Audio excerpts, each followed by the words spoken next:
میرے محلے میں 2 مسجدیں ہیں، دونوں میں صلاۃ و سلام پڑھنے والے، انگوٹھا چومنے والے ہیں۔ بہرحال اہل بدعت کے پیچھے نماز نہیں ہوتی، اس لیے کوشش کریں چاہے مسجد دوسری دور ہو وہاں جائیں، یا پھر اپنی جماعت گھر میں کریں۔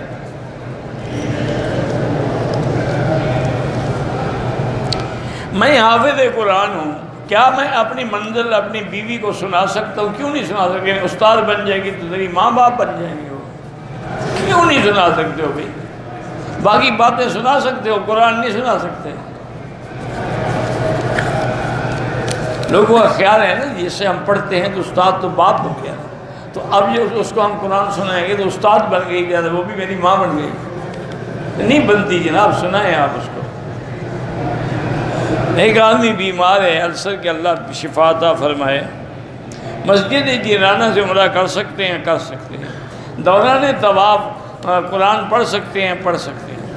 اگر شوہر بیوی کو گندی گالیاں دیتا ہو تو وہ اس کا مطلب ہے کہ مومن کی یہ شان نہیں ہے۔ المومن لا یکون فاحشا ولا متفحشا ولا بذی، حضور نے فرمایا ایمان والا جو ہے وہ کبھی بدبودہ بات نہیں کرتا، گندی گالیاں نہیں دی، منافق کی علامت۔ اس کو کہو توبہ کرے۔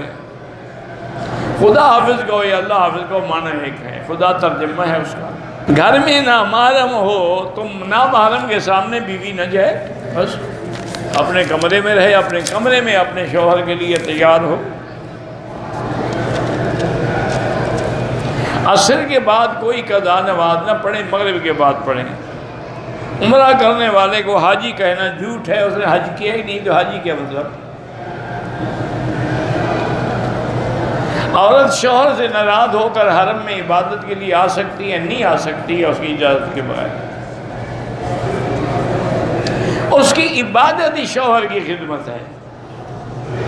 یعنی میاں بیوی اگر ایک دوسرے سے پیار کریں اور ایک دوسرے سے الفت کی باتیں کریں تو وہ نفل پڑھنے سے زیادہ ثواب ہوتا ہے، تو تم وہی اپنا ثواب بھی حاصل کرتی رہو اور شوہر سے مزہ بھی لیتی رہو۔ میں صفا مروہ دوڑنے کے بعد کمرے میں گیا، سر کو حلق کرنے کے لیے صابن لگایا، بہرحال اگر فوراً حلق کر دیا پھر تو 5-10 ریال خیرات کر دو۔ اگر خوشبو والا صابن تھا، خوشبو نہیں تھی تو کوئی بات ہی نہیں۔ 2 عورتوں نے اکٹھا عمرہ کیا، ایک نے دوسری عورت کے بال کاٹے، اگر دونوں طواف کر چکی تھیں، صفا مروہ دوڑ چکی تھیں، ایک دوسرے کے بال کاٹنا جائز۔ میں ہندوستان سے آیا ہوں، میری 2 بچی زیر علاج ہے، اللہ پاک شفا عطا فرمائے۔ طواف کی 2 رکعات واجب ہیں، وہ حتیم میں پڑھ سکتے ہیں۔ لڑکا اور لڑکی گھر سے بھاگ کے کورٹ میں شادی کریں، وہ نکاح نہیں ہوتا جب تک ولی الامر راضی نہ ہو۔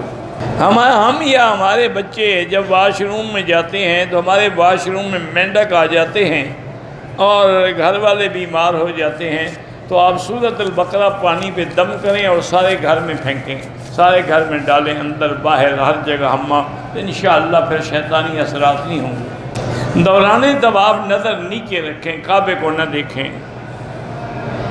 نماز کے دوران اگر عورت آگے گزر جائے تو نماز نہیں ٹوٹتی،